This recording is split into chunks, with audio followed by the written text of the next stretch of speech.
¿Qué tal? Muy buenas tardes. Estamos aquí a través de su radio católica, Radio Cristo Vive, acompañándoles como todos los días al mediodía en su programa Cuenta tus bendiciones. Muchas cosas que agradecerle a Dios, tantas cosas que Dios nos da y que nosotros, pues bien acostumbrados, pues no le agradecemos, ¿verdad?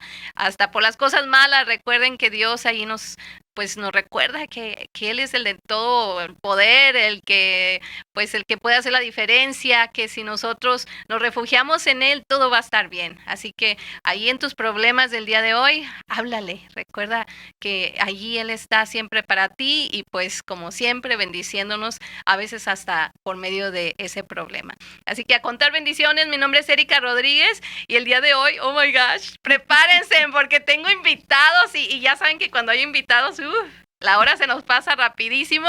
Vamos a comenzar y fíjense en que viene desde Argentina. Oh my God. Ay, Dios mío santísimo, qué privilegio que tener a alguien así. Y bueno, pues menos introducciones y vamos a dejar que él hable. Muy bien, Adelante, muy bien. padre. Hola, ¿cómo están? Paz y bien, si vengo, como diría el Papa Francisco, del final del mundo, ¿no? Ay. Dice aquí, desde Rosario, Argentina. Sí. Y bueno, una alegría estar aquí, compartir estos días en que he venido especialmente para la ordenación del diácono Cristian Meléndez Cruz, que conozco desde su adolescencia, cuando iba yo a predicar los congresos en Puerto Rico, los congresos de la parroquia Santa Bernardita de padre Willy Peña. Ahí lo conocí a Tián, como le decimos, y bueno, la providencia quiso que pudiese estar, porque en este momento me habían invitado para grabar programas de radio y televisión en el Sembrador de Los Ángeles, Sí. así que me mandaron el ticket, entonces bueno, lo pedí varios días antes para estar aquí y luego de aquí voy para allá. Así que bueno, es la primera vez que estoy aquí en Güenache, es una alegría compartir con ustedes y le mando un abrazo muy cordial y una bendición a toda la audiencia de este programa. Bienvenido, padre. Gracias. Es para nosotros un honor tener, imagínense en alguien desde por allá. De lejos, Y ¿no? sí, De bien lejos, lejos. sí. Es que ya ve cómo Dios se las ingenia para traernos mensajes hermosos y siempre, como les digo a todos nuestros radioescuchas, que siempre en esta hora, pues nuestro Señor nos va a hablar y usa a quien sea para que Por supuesto, sí, le sí. llevemos el mensaje a las Bueno, personas. yo soy hoy a sacerdote usted. diocesano, ¿no? Ya tengo 36 años, 37 años de ordenación. Y bueno, si bien es cierto, he sido párroco y todo, Sí. mi carisma y donde estoy sirviendo en la iglesia, en Rosario, en el Arzobispado de Rosario, es como delegado episcopal de la Pastoral de la Comunicación. Como tal, la comunicación es algo que está en mí desde mi nacimiento. Sí. Y desde que me ordené sacerdote, que trabajé en el ámbito de la comunicación, en radio, televisión, en redes sociales. Mucha gente que quizás que está escuchando en este momento alguna vez me vio por el canal de Madre Angélica, EWTN, quizás en mis series, o me vio en ESNE El Sembrador o en Guadalupe Radio. Bueno, ahora estoy aquí y con la alegría entonces de poder darle este mensaje, que es un mensaje en donde tomo el mensaje que el Papa Francisco nos deja para la Jornada Mundial de las Comunicaciones Sociales, que ya se acerca. Es la solemnidad de la Ascensión del Señor. El Papa nos dice en este mensaje que el inicio de una auténtica comunicación es saber escuchar. Y nosotros decimos que escuchar es el inicio de toda sabiduría. Y cuando hablamos de oración, hablamos de la capacidad de escuchar. El que se pone delante del amado, delante de Jesús, es el que se pone en actitud de escucha. Entonces yo los invito a todos a que en este tiempo en donde la Pascua madura, porque vamos camino a Pentecostés, nos pongamos también delante del Santísimo con esta actitud de escucha. A veces me dicen, no sé qué decir, Padre, cuando voy a rezar. ¿Qué tengo que hacer? Simplemente invocar al Espíritu Santo y escuchar. Porque esa es la actitud del discípulo. El discípulo descansa en el amado, descansa en su maestro. No tiene que ir como una cotorra, un loro, a decir palabras o como aquellas buenas señoras mexicanas en Guadalupe Radio que yo le decía iban a hacer la hora correspondiente a la adoración, ¿no es cierto? Y metían la primera, como decimos, en el carro y le daban al Santo Rosario a una velocidad que la Virgen María terminaba agitadísima. Y yo les decía, pero ¿saben qué? No hace falta que usted... ¿Pero cómo? ¿Cómo vamos a estar delante del Santísimo sin decir nada? Algo hay que decir. Y yo decía, no, Lo que hay que hacer es escuchar. Escuchar. Si te ayuda a tomar el Evangelio del día, leerlo y meditarlo y saborearlo y simplemente descansar en la palabra, en buena hora, gloria a Dios, pero no tienes que hacer un cotorrerío, porque es una tentación. En el fondo te estás aturdiendo. Sí, Y si ya nos aturdimos en la casa, nos aturdimos con el trabajo, nos aturdimos con las actividades, nos aturdimos con el celular, nos aturdimos también con el ruido de las redes sociales. Sí. Cuando uno va a orar, tiene que justamente lograr esa capacidad de silencio y de escucha, porque el Espíritu Santo sigue hablando hoy a cada uno de los que van con actitud de escucha. Y en ese sentido siempre digo, la Eucaristía, la Santa Misa, que es nuestro alimento fuerte de cada semana. También si se vive a las corridas o si se vive con un ruido de servidores que van y que vienen que parece que van a preparar una maratón más que la Santa Misa. Ay, Y si el curita, como tiene otra misa en otra parroquia, le mete también la primera y predica tanto que luego predicó 15, 18, 20 minutos, entonces como se le va a la hora, la última parte de la consagración la hace a una velocidad que ni Schumacher en sus mejores tiempos lo hacía. Imagínate que luego que toman la comunión la gente, que recibe la comunión y que sería el momento de hacer silencio sagrado, se escucha la voz de alguna señora diciendo ¡avisos parroquiales! Imagínate entonces ay, cómo se va esa gente de la misa, tal como vino. sí. Y después toda la semana, cómo la vivimos. Por eso es importante que cada uno busque al Señor de verdad en la oración. Y yo le pongo humor. ¿Por qué? Porque estoy convencido de que con humor todo entra mejor. Sí. Y además estoy convencido que si estamos en el Señor y el Señor es el centro de nuestra vida, aunque estemos pasando por oscuras quebradas, ningún mal temeré, y hay que saber desdramatizar todas las situaciones. Porque cuando nosotros dramatizamos más, lo único que hacemos es no permitirle a Dios ser Dios en nuestra vida. Nos ponemos como eje y centro nosotros, hacemos la teología del ombligo, como digo yo. Porque el centro. Hacemos la teología del ombligo y justamente no permitimos a Jesús, a Dios, ser Dios, o sea, que manifieste su poder en la circunstancia que yo estoy viviendo. Hay una tendencia latina muy hispana, más en otros países que en algunos, de dramatizar. Por eso no sé si ustedes verán que en los grupos de oración de la Renovación Carismática se pone una voz que parece de novela a veces cuando se ora. No sé si han notado eso. Una voz de quebranto. Algo así. ¡Ay, Señor, por favor, escucha mi oración! Una cosa así. Y yo digo, ¿por qué estás dramatizando tanto? Si estás convencida de que el Señor te escucha, pues entonces no dramatices porque eso no lo quiere el Señor. El Señor quiere hijos e hijas llenos de confianza, de abandono, de entrega. Bueno, yo le pongo humor, pero es para que caigamos en la cuenta de que cuando vamos a orar no importa tanto lo que decimos ni cómo lo decimos, sino lo que el Señor está obrando en nuestra vida. Y aquí, perdón que a lo mejor ustedes quieren decir algo y yo no lo estoy dejando. Sí, bueno, yo quisiera, bueno, soy Sandra. Sí, ¿cómo aquí estás? tenemos Hola, a Sandra. que fue la Buen que, día, la que estabas nos traba acá. nuestro Estabas acá, no sacerdote. me di Adelante. cuenta, mira. Gracias, Sandra. Sí, Bienvenida. yo, padre, quisiera preguntarle, ¿y cómo hacemos para, número uno, entrar en ese proceso de escucha con el Señor, porque es lo que calma tu corazón y te permite, pues, identificar cuáles son esas áreas de tu vida que necesitas realmente Tal cual, ser no, saneadas. sanadas Sí, ¿Y cómo hacemos para no dramatizar? Porque déjeme decirle, bueno, nosotros como mujeres, pues Somos obviamente más. viene nuestro ADN, Sí.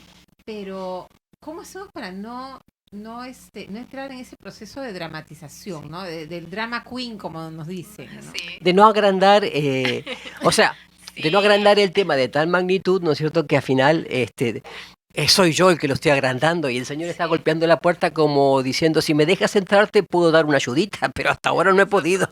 No, lo que voy es esto, miren, les voy a decir algo que mucha gente cree que es como el descubrimiento de la pólvora de los orientales.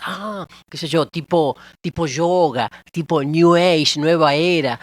Y resulta que no es el descubrimiento de la pólvora de ellos, sino que ha sido siempre la tradición cristiana católica que nunca hemos vivido y nunca se nos ha enseñado. ¿A qué me refiero? A poner cuerpo, alma, inteligencia, voluntad, afectividad, emotividad en la oración. Sí. ¿Por qué? Muchas veces solamente se nos enseñó a poner o la boca en la oración, o solamente el cerebro en la oración, o solamente la afectividad o la emotividad en la oración. Y en la oración hay que poner todo. Sí. Todo mi ser, alma, cuerpo, espíritu, inteligencia, voluntad, afectividad, emotividad. Entonces, ¿cómo? Predisponernos. Y ahí donde voy yo, que decía que parece que los orientales han descubierto la pólvora. ¿A qué me refiero? A la respiración. La respiración es fundamental. Por eso el famoso librito que es un bestseller, por decirlo así, o un ícono de nuestra vida de oración, que se llama El peregrino ruso. ¿Se acuerdan? El peregrino ruso, que es un librito clásico, un clásico. Él nos enseñaba, como nos enseñaban los monjes de los primeros siglos, como nos enseñó Santa Teresa de Ávila, San Juan de la Cruz, a usar la respiración. ¿Qué quiero decir? Para ser más concreto. Antes de ponerme a orar, tengo que saber respirar hondo y suavemente varias veces. Respirar por la nariz y exhalar por la boca. Esto hay que hacerlo mucho. ¿Por qué? Porque yo vengo a la oración de un trajín de muchas cosas, o del tráfico, o de lo que sea, o cargado de angustia o de ansiedad. Y como decías vos en el tema de la mujer, mucho más.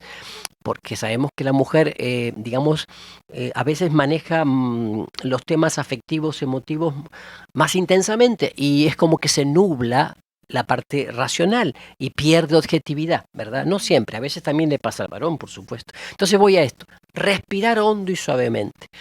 Buscar una postura adecuada en la oración, que siempre si estás sentado en una silla que sea cómoda, con la espalda que se recline totalmente sobre el espaldar, con los pies apoyados sobre el suelo, ni cruzados ni nada, la cabeza erecta y las manos si quieres sobre las piernas.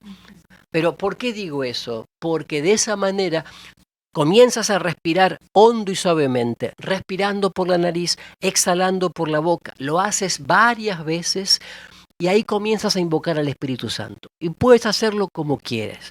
Recuerda que Espíritu Santo se dice, en griego se dice pneuma.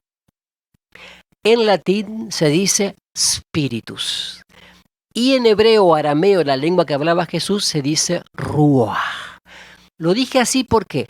Porque en las tres acepciones hace referencia justamente a la respiración. Pneuma, en griego, de ahí viene neumático, lleno de aire. Spiritus, o rúa, que así invocaba Jesús al Espíritu Santo. Entonces, por ejemplo, yo lo hago así. Yo lo hago así y si estoy solo, lo hago cantando, por ejemplo así. Rúa, rúa,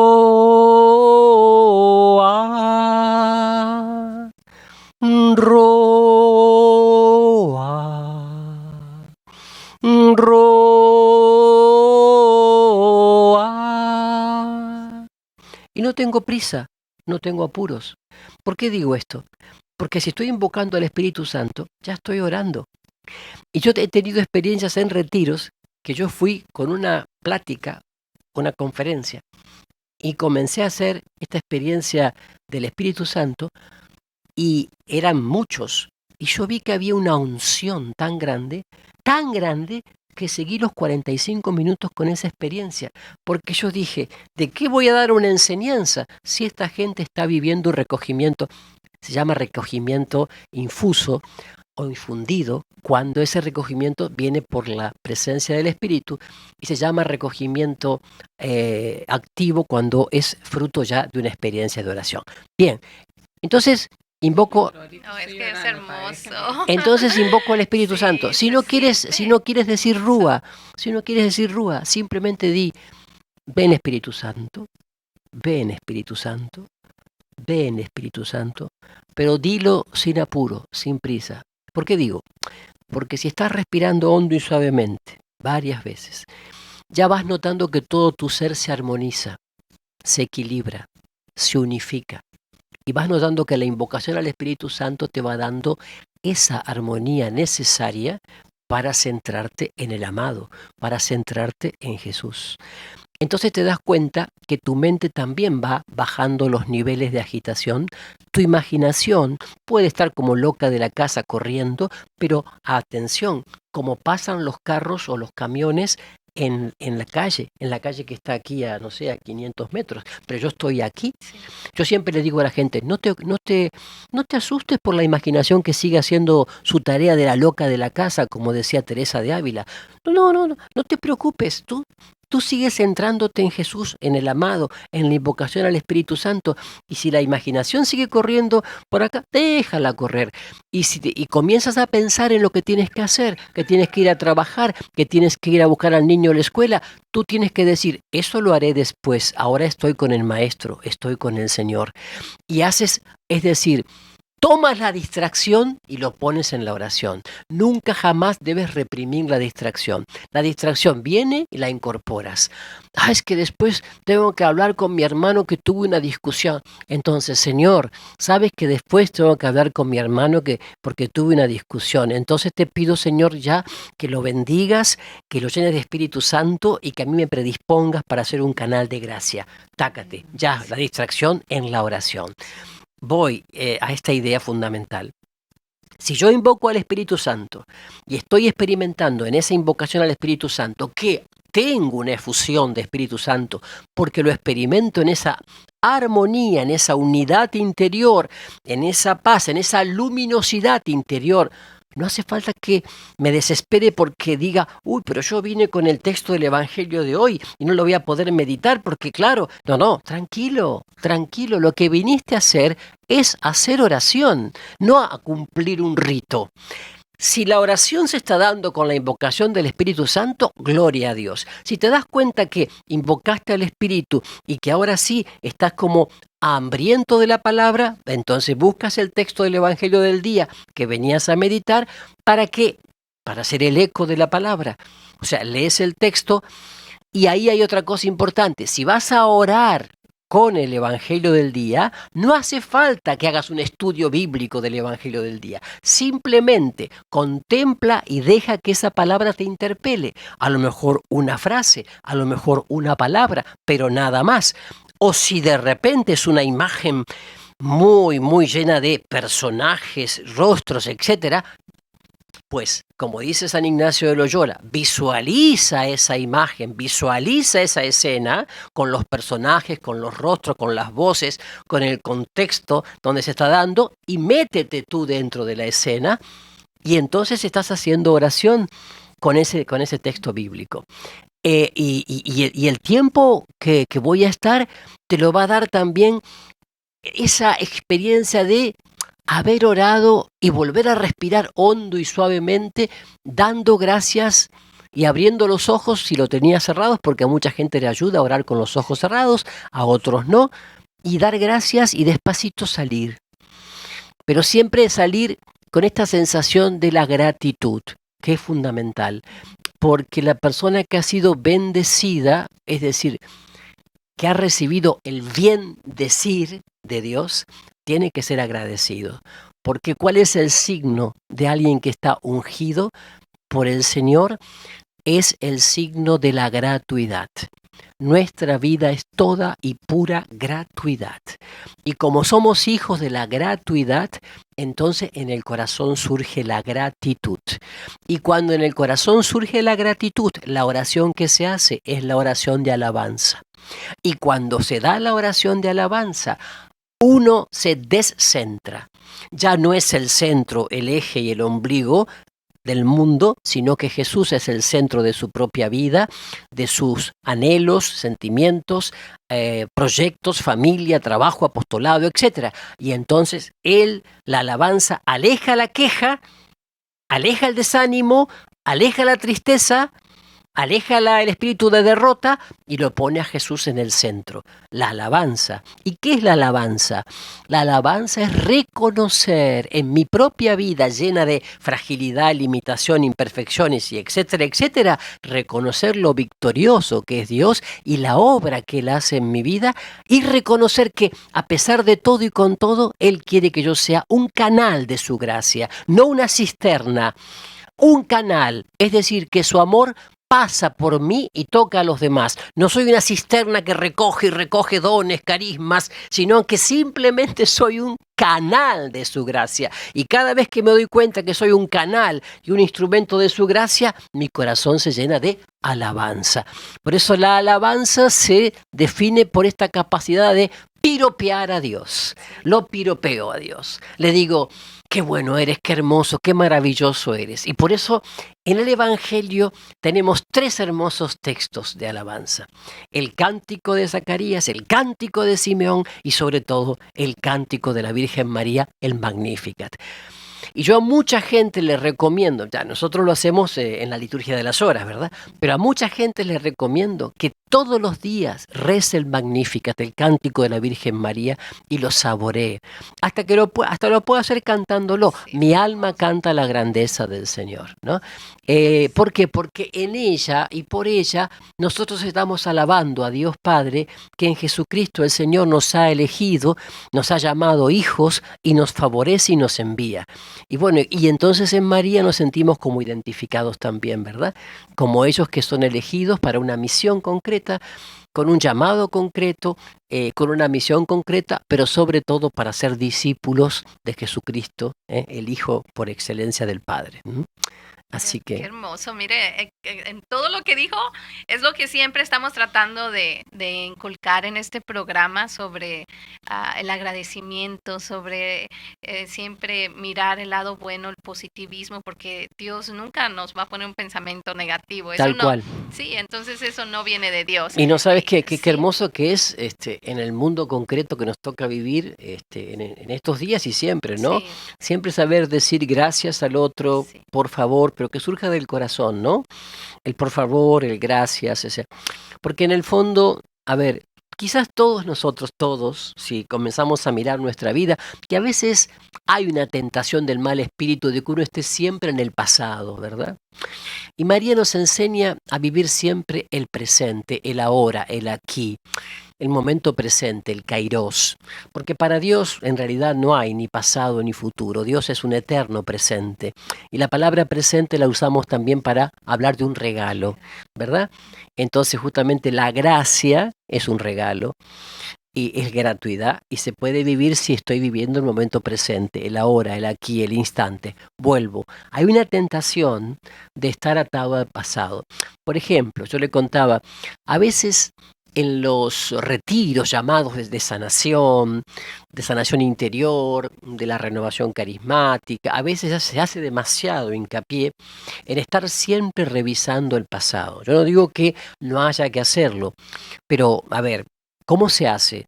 Partiendo del momento presente, del instante, de la experiencia de Jesús vivo, ahora y aquí, de la mano de Jesús, yo regreso a esos momentos, lugares y situaciones en los que fui herido, humillado, abusado, o lo que se quiera. ¿Para qué? Para que ya con la presencia de Jesús, que no tiene ni pasado ni futuro, sino que es un eterno presente, pueda yo sanar, asumir, aceptar, perdonar, etcétera, etcétera. Pero ¿qué pasa? Cuando en todos los retiros se vuelve constantemente al pasado, puede generarse un vicio, un mal hábito, que es entonces estar siempre atado al pasado para no vivir el presente. Entonces caer en un espíritu de victimismo. Pobre de mí, lo que yo viví, lo que me hicieron, por eso estoy así, por eso no puedo asumir esto, no puedo aceptar esto. Entonces, ¿qué sucede? No estoy viviendo el presente, sino que estoy atado al pasado. Y hay que tener mucho cuidado, porque decía un padre jesuita, que era muy santo, que decía que no hay que estar siempre revolviendo el estiércol, porque hace mal olor.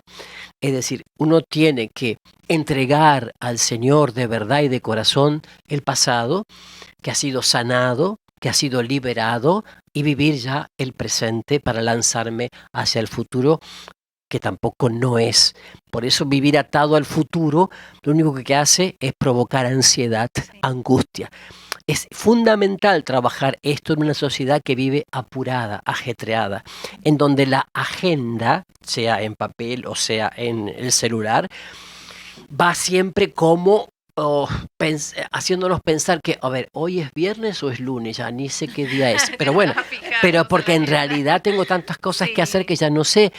y nos levantamos a la mañana y a veces llega la noche y uno dice, sí, hoy he vivido, sí, Señor. He vivido, he hecho muchas cosas, fui acá, estuve acá, hice allá. Pero a ver, Señor, en todo esto, yo te llevé, te hice presente. Este día que termina, ¿ha tenido calidad de vida? ¿O ha tenido simplemente un ajetreo como ansioso, en donde yo no sé si ha pasado un día más de mi vida que no tendrá otro igual, porque cada día es original, único, irrepetible, ¿verdad? Y que no lo puedo recuperar. Entonces eso nos ayuda a que, aunque el tiempo pasa, porque el tiempo pasa, el tiempo del cronos, del reloj, de la agenda pasa, y decían los antiguos, decían los latinos, tempus fugit, el tiempo corre, y los griegos decían, pantarei, todo pasa. Es verdad eso, pero nosotros decimos, el tiempo es kairos, tiempo de gracia. Mi tiempo cronológico va pasando, mi agenda de la vida se va terminando. Tiene un límite, que será el día de mi muerte, pero si yo voy viviendo cada día del cronos, en el kairos, estoy como anticipando el kairos eterno, el cielo en la tierra, la vida eterna aquí y ahora. ¿Y qué es lo que tenemos que hacer entonces los bautizados? En lo que hagamos, sea insignificante o sea trascendente según la mirada humana, lo que tenemos que hacer es anticipar el cielo en la tierra, la vida eterna aquí y ahora, porque ya estamos viviendo como resucitados en Jesús. Entonces, por ejemplo, este momento que estamos viviendo ahora, en este pequeño cuarto, con 3 micrófonos, a lo mejor para la mirada del mundo no tiene ninguna trascendencia, ninguna importancia, y sobre todo delante de cadenas de radio, de televisión, comerciales, pero sin embargo, si nosotros estamos haciendo esto con la presencia de Jesús resucitado en medio, Él ya está tocando muchos corazones. Y aunque un solo corazón sea tocado de los oyentes de este programa, pues nuestra tarea como canales de gracia, como instrumentos del Señor, estará cumplida. Y le hemos dado gloria al Padre en Jesús. Por eso este tiempo de Cronos ha sido un tiempo de bendición, ha sido un tiempo de crecimiento para nosotros y ha sido un anticipo del cielo en la tierra. Eso es lo que queremos decir, ¿no? Hermoso, hermoso, sí, porque muchas veces las personas, como usted dice, vuelven y vuelven a revivir el pasado y recordar es volver a vivir. Entonces es muy importante el pasado, dejarlo en el pasado. Claro. Y es una herida que otra vez ya está cicatrizando y la volvemos a abrir. Entonces tenemos que, como usted dice, pues sí, ya porque, dejar que sane la herida. Claro, porque recordar es volver a pasar por el corazón, claro. Pero yo no digo que por ejemplo, San Agustín decía, hablando de su pasado, feliz culpa, que me hizo reconocer tanta gracia y tanto amor. Uno puede decir, recordando su pasado, bueno, feliz aquel momento que ha sido en su momento tan traumático para mí, pero que ahora me ha hecho descubrir tanta misericordia y tanta gracia. Entonces, volver al pasado para dar gracias. Y eso es cuando ya sanó, cuando esa cicatriz ya cerró bien. Pero yo conozco gente que hace 15 años que está volviendo siempre a lo mismo, siempre, y en cada grupo de oración. Y yo ya le digo entonces que no es renovación carismática, sino que es renovación carismaniática. Claro, porque está volviendo con manías hacia atrás, que puede transformarse justamente en una forma inconsciente, por supuesto, de no hacer de un grupo de oración lo que debe ser. Alabanza, acción de gracias, sino transformarlo en una especie de catarsis eterna o desahogo, o una especie de, ¿cómo decirlo de una manera? De un Tylenol, hablando de una medicina que aquí en Estados Unidos te la meten para todo. Tienes cualquier Tylenol, de una especie de Tylenol semanal que te alivia. Pero no se trata de eso. Jesús no vino solamente a aliviar, a desahogar, como dicen algunos. Vino a sanar los corazones heridos, vino a vendar, vino a dar un proyecto de vida nueva, vino a liberar, viene a liberar. Entonces viene a darte también la posibilidad de un proyecto original, único y irrepetible que tienes que vivir. Hay una tendencia muchas veces, yo digo siempre, cuando llega una persona a un grupo de oración, o llega a una parroquia, o un movimiento, siempre es bueno escuchar qué dice. Si la persona dice, vengo a ver qué me pueden dar aquí, vengo a ver qué puedo recibir aquí, ya estamos en una actitud que hay que tener cuidado. Luz amarilla. En cambio, si la persona llega y dice, vengo a ver qué puedo aportar aquí, vengo a ver en qué puedo sumar aquí, vengo a ver en qué puedo colaborar aquí, ya estamos en una luz que puede ser verde. ¿Por qué? Porque esa persona viene en una actitud de apertura. No viene en esa actitud así como de querer comerse todo, ¿verdad? De yo quiero Claro, para mí. Yo ser el centro. y después a la semana o al mes o a los 2 meses o a los 6 meses dice me voy porque me siento frustrado, insatisfecho, desilusionado y todo ese tipo de cosas. Digo, ¿por qué? Si viniste a buscar a Jesús, nadie puede irse desilusionado. Nadie puede irse frustrado. Se podrá ir porque hace una opción distinta de crecimiento o de lo que sea, pero no frustrado, insatisfecho. Si te sientes frustrado, insatisfecho y desilusionado, es porque te buscabas a ti mismo, no buscabas a Jesús. Porque el que busca a Jesús no puede salir nunca frustrado. No, nunca. Puede estar diciendo que sí, este grupo no es lo que yo esperaba. Hay a lo mejor algunos líderes que no son maduros ni crecidos. Falta acompañamiento pastoral de los pastores, de los sacerdotes. Son muchas cosas se pueden decir. Pero en ese caso, o bien lo hablo con quien tiene que ser, lo aporto, o bien sí tomo la decisión de ir a otro grupo de oración, pero no estar picoteando de flor en flor como hacen los picaflores, porque eso tampoco es bueno. Como hacen los hermanos separados, ustedes saben, los bautistas, los metodistas, los evangélicos, esos están 6 meses en una comunidad, 4 meses en otra, así es fácil, pero perseverar en el propio grupo de hermanos y dar la vida aunque me cueste la sangre, eso es lo que quiere el Señor, porque si no el Señor tendría que haber dicho, ay, qué manga de atorrantes estos que me tocaron. Este es un traidor, estos se van todos, pero yo me saco los clavos de la cruz y me voy a otro lado. Qué sé yo, a lo mejor me tratan mejor en Roma, qué sé yo, o vuelvo a Galilea. Pero no, él se quedó allí en Jerusalén y murió por todos y resucitó para todos. Entonces, con esto, así en este ejemplo que yo pongo con humor, quiero decir también que la actitud madura de todo ser humano cuando llega a un lugar, si llega, primero que no llega nadie por casualidad. No, siempre hay un motivo. Siempre hubo una inspiración, ya sea propia, de otro que te invitó, pero la motivación tuya de responder o de decir, bueno, voy, es porque el Espíritu Santo ya te está moviendo. Ya está trabajando en ti. Entonces después, cuando llegas, a lo mejor vas a ver un montón de imperfecciones. Pero si comienzas a alabar y a buscar a Jesús, vas a darte cuenta que si Él te puso allí, es para que algo mejore, algo madure, algo crezca. Y entonces ahí es donde uno se da cuenta que nuestra comunidad de iglesia hace 2000 años que está hecha por hombres y mujeres imperfectos, frágiles, limitados, vulnerables, pecadores, pero que así todo el Señor sigue escribiendo derecho en renglones torcidos y permite que a través de esas comunidades, eclesías, asambleas, iglesia, mucha gente reciba bendición y mucha gente crezca y mucha gente reciba la salvación.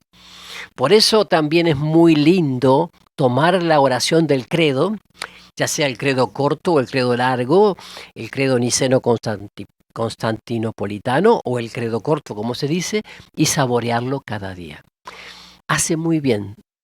Incluso si estás en tu casa, a solas o en familia, rezarlo en voz alta. Eso sí, no rezarlo a las apuradas. Rezarlo saboreándolo.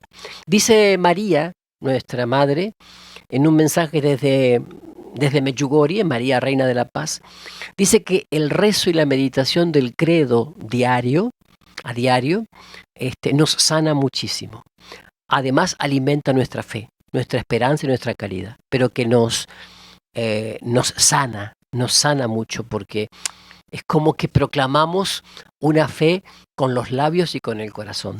y eso nos pone en el camino nuevamente. ¿Mm? Yo creo que eso es algo muy importante que nos falta, así como católicos, catequistas, también nosotros así inculcarle bien a los niños lo que en verdad están diciendo. Porque, pues, como usted dice, cuando las muchachas o señoras del Rosario Sí, y que no supieron lo que dijeron o que ya de tanto decirlo ya se le pierde el sabor, pero un rezo así tranquilo y en paz y con sentido, wow, porque pues estamos, yo que creo en Dios, Padre Todopoderoso, estamos pues diciendo cosas bien grandes, bien hermosas, nuestra fe, y claro, estamos invocándola. sí. Entonces, eso es bien hermoso y más que lo estamos pues haciendo en la celebración de la Con Sagrada con los Eucaristía. niños, con los Sí, adolescentes, con los jóvenes y también con los adultos. En la catequesis yo sí, diría que eso que dices es muy importante. No hacer una catequesis de cumplimiento, sí, cumplo y miento. Y mucho menos que porque ya sabe alguno de los rudimentos del Evangelio, ya puede recibir la comunión y la confirmación y todo eso. sí, Yo creo que pasa por otro lado. Yo creo que el catequizando, como se dice, llámese niño, llámese adolescente, joven, tiene que vivir en ese proceso de catequesis, tiene que vivir la experiencia del querigma, los pasos del querigma y la aceptación de la persona viva de Jesús en su corazón. sí, Entonces sí, eso por un lado. Y por el otro, lo que yo recomiendo a todos los catequistas, ya sean de niños, de adolescentes o de jóvenes, es que los vayan introduciendo a la oración contemplativa delante del sagrario. sí, frente a nuestro Señor. Y que realmente delante del Señor los hagan introducir en el silencio contemplativo y gradual y lentamente, gradualmente también los hagan orar.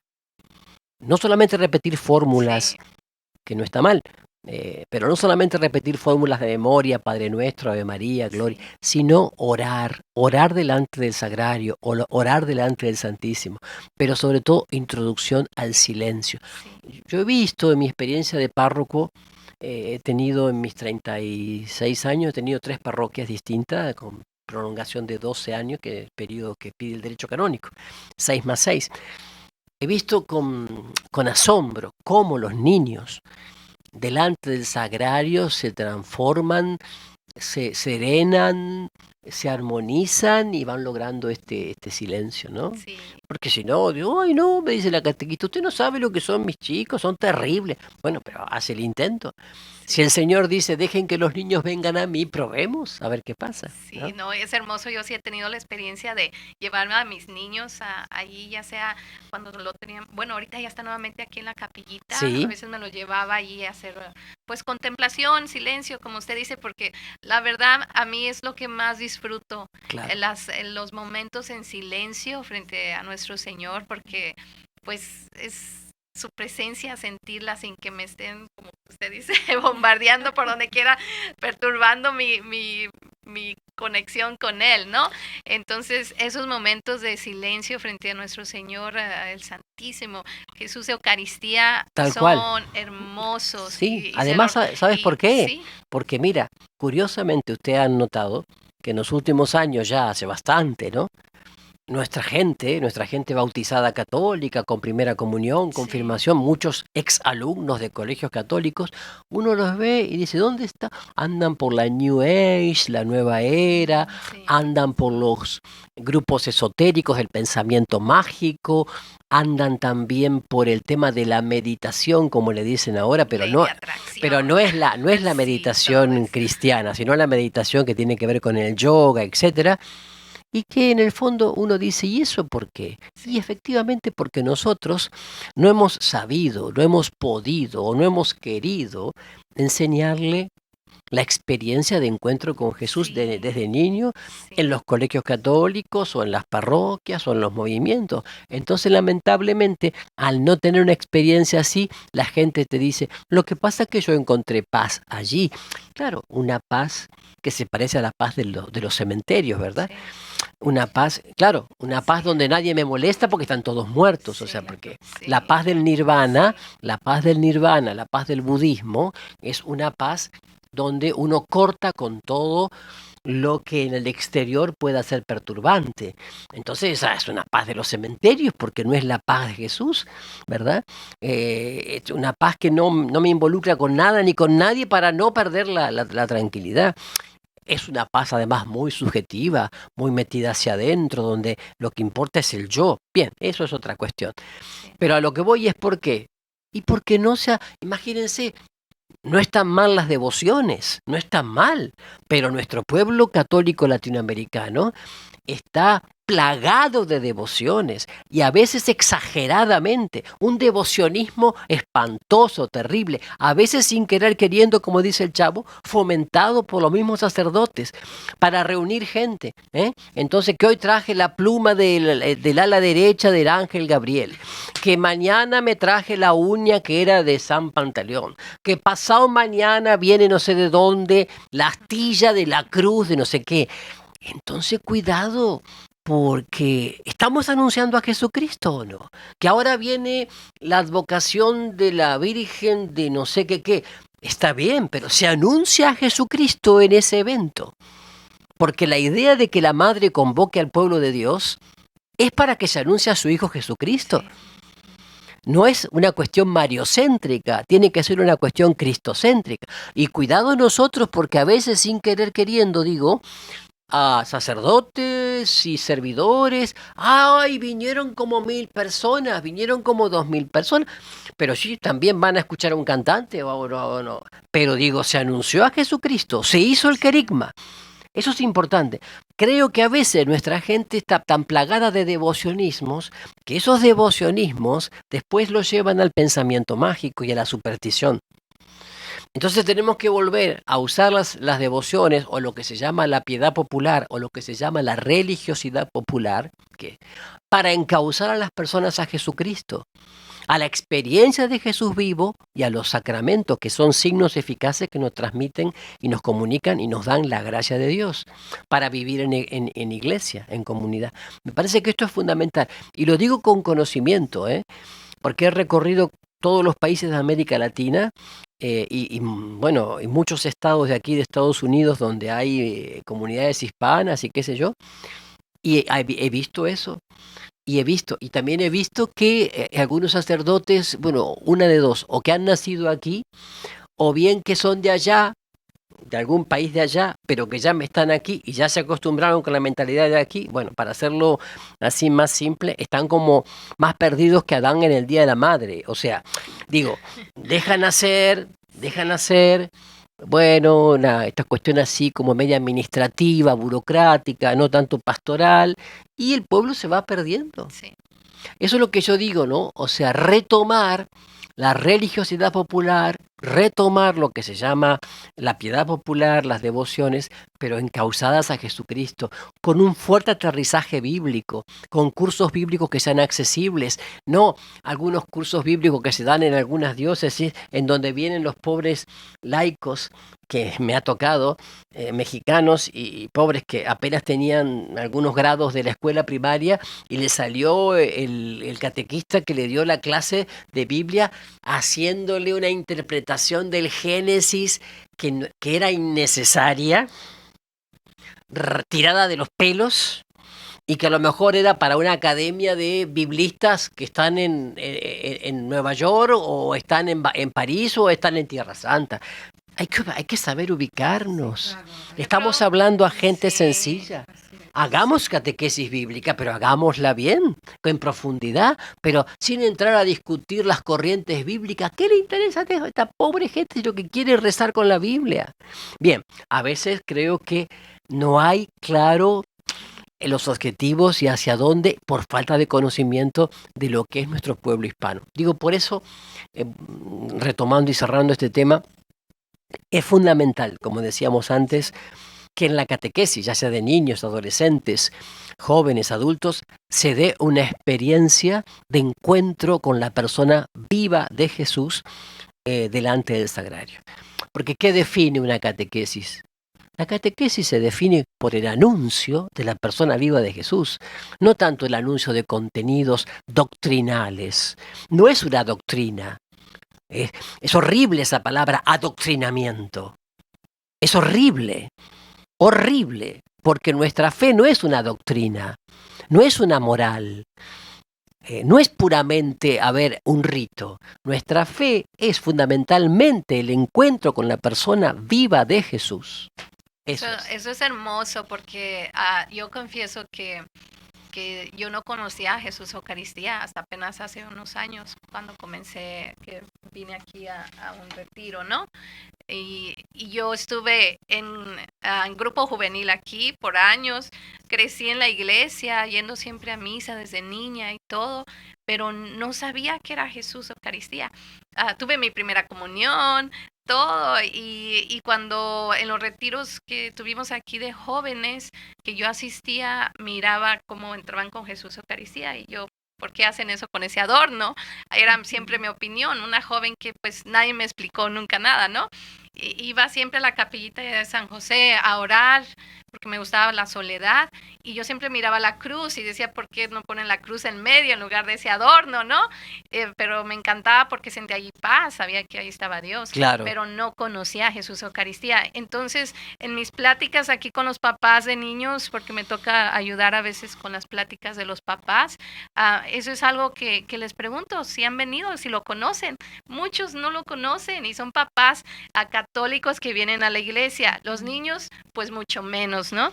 Entonces, ese es una de mis enfoques, que conozcan a Jesús Eucaristía, que vengan y lo visiten, que sepan que Jesús está vivo en ese pedazo de pan. Y lo que estás que diciendo sí, es muy interesante también para nosotros sacerdotes, porque quiere decir que una de dos, o en nuestras predicaciones de los domingos en misa, o se nos durmieron todos, o no estamos predicando lo esencial. Tal vez, no sé, es que también somos como, bueno, católicos de que venimos a misa. De cumplimiento, vamos, sí, de cumplimiento, venimos y nos vamos, sí, claro. y ya, pero no es ese buscar a fondo de dónde viene todo. Nos falta mucho a todos, y tal vez a personas que nos estén escuchando, buscar de dónde viene todo esto. Y fue donde yo, cuando vine a este retiro, dije, ¿en verdad? ¿Tú estás ahí? ¿Por qué siento esto? Y así, ¿no? Porque yo sentía esa presencia tan hermosa de él allí, ¿no? Ahí está. Entonces, también hay que decir que, sí, bueno, que Dios te fue, lo que me decías, yo escuchaba lo que me decías de que cuando tomaste la primera comunión, sí, que no sabías que era Jesús Eucaristía, que a lo mejor entrabas al Santísimo, a la capilla de adoración, sí, y veías la cruz y decías, ¿para qué está ese adorno y todo eso? sí, Sin embargo, evidentemente el Señor fue trabajando en para ti, llevarme a en él. todo eso, ¿verdad? Sí, Sí, fue trabajando en ti y en todo eso. Yo entré al seminario, mira, cuando tenía 21 años, yo estaba ya en la universidad y trabajaba en un banco cooperativo. Si bien es cierto que mi llamado fuerte, enorme, ahí contundente, fue mirando en Casas Solas el sepelio de Pablo VI, wow, el 13 de agosto del año 1978, y yo durante toda mi adolescencia no había pisado la iglesia. Bueno, yo pensé que ese día fue mi llamado, y efectivamente ese día no fue el llamado, sino que ahí me han tirado de los pelos. Pero a lo que voy, y eso quería decirte, que después, haciendo algún retiro muy profundo, ignaciano, y haciendo oración profunda, tuve la visualización de que en realidad el llamado había sido cuando yo tenía apenas 7 años y recibí en la parroquia la primera comunión. Y fíjense que ahí había sido el llamado. Yo después lo oculté durante mucho tiempo, y sobre todo en mi adolescencia, que no pisé la iglesia. sí, Por eso digo que a veces uno puede tener 7 años, sí, como en el caso mío, cuando tomé la primera comunión, no ser muy consciente de lo que está pasando, sí, pero que el Señor sí está trabajando y está haciendo, y después uno se da cuenta, ¿no? sí. Más cuando crece, que estaba trabajando y que estaba llamando y que estaba convocando. Yo era monaguillo en ese entonces, lo fui hasta los 13 años, pero ahí me había llamado el Señor. Bueno, eso lo cuento porque ya que dijiste lo de tu primera Sí, qué comunión, hermoso. pero en realidad yo hasta los 21, que fui literalmente tirado de los pelos, no me había dado cuenta. O sea, ni lo había pensado, ni siquiera como una quizás, o yo me lo negaba, ni siquiera como una opción de vida ser sacerdote, ¿no? Sí. Tenía otros planes. Yo tenía otros planes. Así. Cuéntanos poquito de eso, antes de que se nos acabe el tiempo. Sí, ¿Ya se termina? sí, sí. Bueno, no, que, a ver, yo Es que hay soy, muchos jóvenes que ahorita claro, están Sí. confundidos sobre su llamado y usted yo nos en, puede reali- ayudar yo en en eso. realidad, bueno, soy nieto de italianos, mis 4 abuelos italianos, mis padres argentinos, bueno, se puede decir que son católicos, claro. Mi mamá fue siempre de la Legión de María. Cuando yo tenía 11 años, mi hermano mayor tenía 14, mi mamá estaba embarazada de mi hermana menor, 10 años menor que yo. Mi papá tuvo un derrame cerebral, o sea, bueno, acá le dicen en inglés otra expresión que no me viene ahora. Pero bueno, para que quedó parapléjico, paralítico, a punto de muerte. Bueno, le costó muchos años de rehabilitación. De hecho, él falleció en el 2000. Al principio no podía caminar, etcétera. Bueno, fue toda una historia. Pero lo que voy, yo iba a misa, era monaguillo, iba y servía todos los domingos y además como la escuela fiscal, que se llama fiscal porque es del Estado, que donde yo iba, la escuela primaria, estaba al lado de la parroquia, el padre Domingo, que fue mi párroco muy querido durante toda mi vida, me llamaba y yo iba con el guardapolvo blanco, porque en Argentina usamos el guardapolvo blanco para la escuela, y ayudaba en las misas de sepelio, no de sepelio, de aniversario, de un primer aniversario, de funeral, decimos allá. Sí. Entonces yo lo escuchaba a este hombre predicar con tanta unción y hablaba de un tal Pablo. Yo, ¿quién será ese Pablo del que habla el padre Sabini? Decía yo, ¿quién será ese Pablo que habla siempre de un tal Pablo, güey? Yo no entendía nada, pero yo Sí. iba y disfrutaba mucho de la misa, de la liturgia, en fin, todo.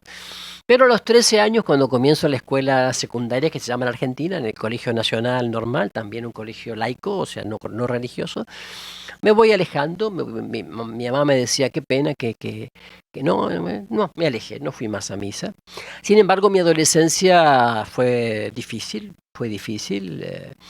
porque aunque en la escuela me iba todo muy bien y yo era muy agradable, muy bien con mis compañeros y muy simpático y todo eso, pero cuando yo estaba solo sentía una profunda solitariedad. Ya no soledad, porque la soledad es buena y necesaria, sino solitariedad, que es esa tendencia a replegarse sobre uno mismo, a encerrarse sobre uno mismo. Cuando termino la escuela secundaria, mi deseo era ir a vivir a Rosario, que es la ciudad que tenemos más o menos cerca, una ciudad muy grande, la segunda ciudad del país. Y bueno, allí empecé a trabajar y a estudiar, vino el golpe de Estado, no pude estudiar comunicación social en la Facultad de Derecho porque la cerraron. Entonces estudié licenciatura en cooperativismo, me gustaba el tema social, el cooperativismo, y trabajé en un banco cooperativo. Trabajando en el banco tuve una sensación de quebranto porque, claro, mis ideales sobre lo que era el cooperativismo como una economía solidaria, de solidaridad, etcétera, se vinieron abajo viendo cómo los dirigentes del banco usaban para su provecho a los socios con punitorios e intereses enormes. Entonces, dentro de ese trabajo fue que yo me pregunté la primera vez en mi vida quién soy, de dónde vengo, a dónde voy, qué sentido tiene mi vida. Fue lo que yo denomino un quebranto emocional que me llevó a preguntarme si yo quería realmente dedicar mi vida a ser gerente de un banco, porque en realidad eso iba con el estudio que yo tenía. Yo quería solamente ser un instrumento de solidaridad entre la gente para poder que la gente tuviera accesos a una vida mejor. Bueno, estaba yo en ese periodo incluso pensando si dejaba de trabajar en el banco cooperativo y aceptaba la propuesta de trabajar en la mutual de un club, que era también mutualismo, pero más sencillo, más simple y más cercano a la gente. Estaba en eso, mientras en Argentina estaba la euforia del Mundial 78 de fútbol y Argentina ganaba y estaba el gobierno militar y todo eso. Pues bien, en ese momento yo pedí unos días de vacaciones porque estaba mal. Me fui a Mendoza, Mendoza, para que ustedes sepan, está en el límite con Chile, la cordillera de los Andes, con el Aconcagua que tiene 8.000 metros, es todo muy bello, y a mí la montaña siempre me ha inspirado. Yo vivo en el llano, en la planicie, tengo que hacer como 7 horas en auto, en carro, para poder ver las primeras montañas, imagínate. Y tengo que hacer 8 horas para ver el mar. Entonces, pura planicie. Cuando yo veo montañas, yo me inspiro, quizá porque mis abuelos eran de las montañas en Italia. Y volví de esos días de vacaciones, entre comillas, más sereno, pero siempre con esa inquietud que dije. Y ahí fue que muere Pablo VI.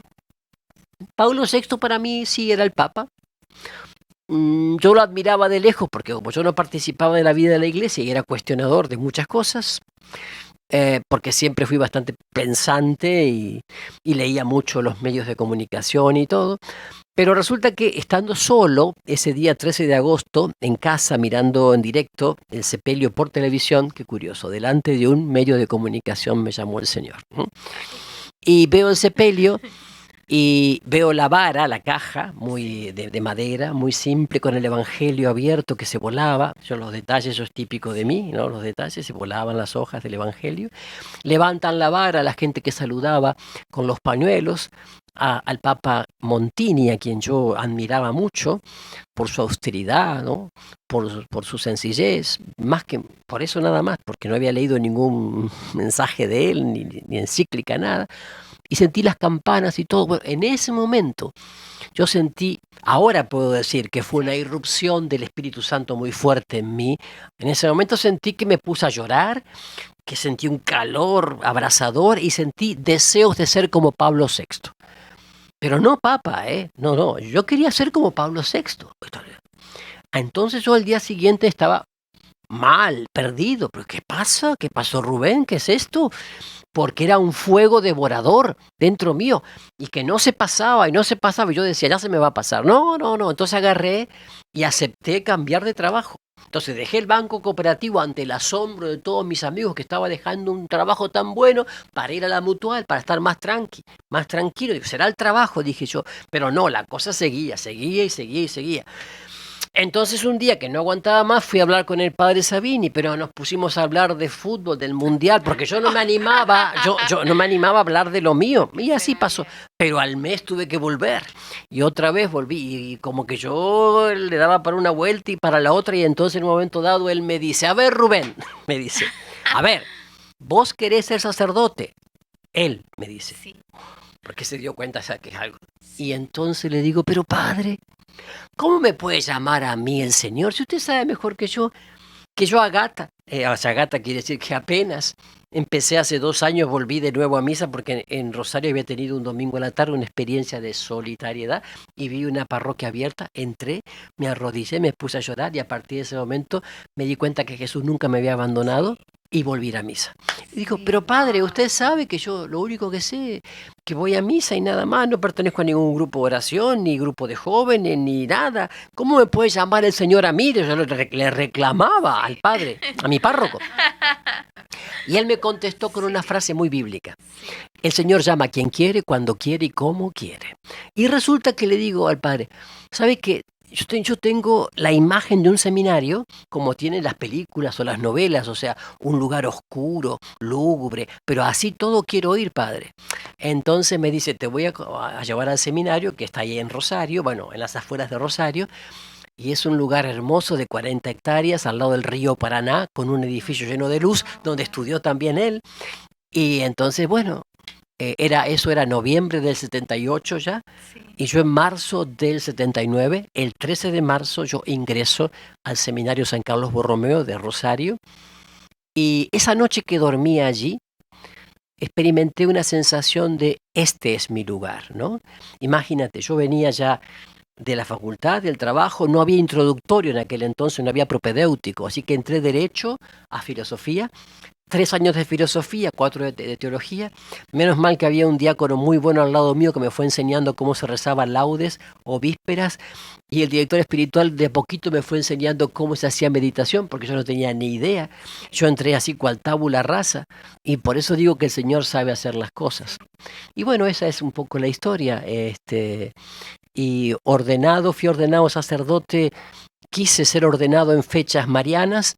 25 de marzo fui ordenado diácono, año 85.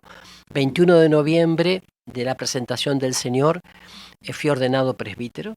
Y mi primera misa fue el 24 de noviembre, que en ese año fue Cristo Rey, la fiesta de Cristo Rey.